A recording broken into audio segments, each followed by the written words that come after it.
Chares. Ayan guys. Ayan, nag-ahon nga pala kami ni Father sa bundok at sinama niya ako sa bosque. Na para bang ako yung magbubuhat niyang lahat ng saging na yan. Yan, ang rason daw kung bakit ako sinama ni Father sa bundok. Kasi magbubuhat daw ako ng mga saging na yan. Eh, ang lalaki ng saging na yan. Ah!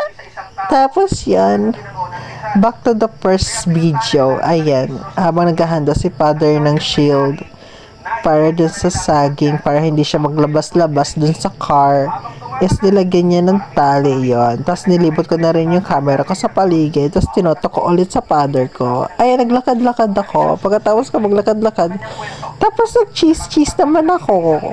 Tapos pagkatapos na tinignan ko yung father ko kung okay pa ba siya sa ginagawa niya. Okay naman, nakakaraos pa daw siya.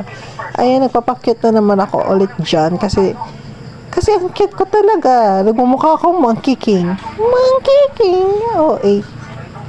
Ayan, si Father ay nakaupo, nag-iintay ng saging, tapos bulaga.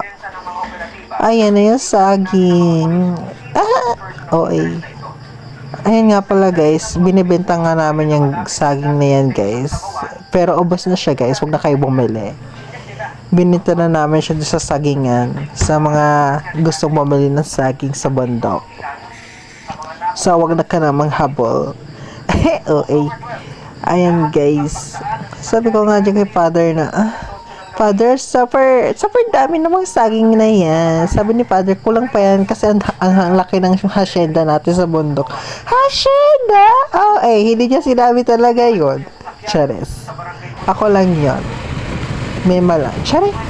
Ayan guys, na nag-brum-brum na si Father. Ayan, na-scared ako kasi super layo ng far away sa home namin yan. Tapos yung daan is so very high. Matataas, matatarik yung mga ano.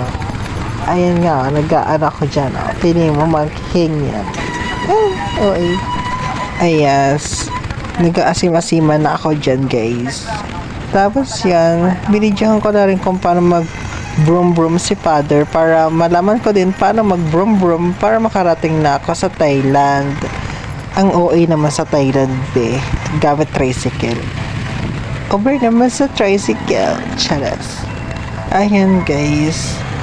We travel a lot that time guys because pauwi na kami malamang.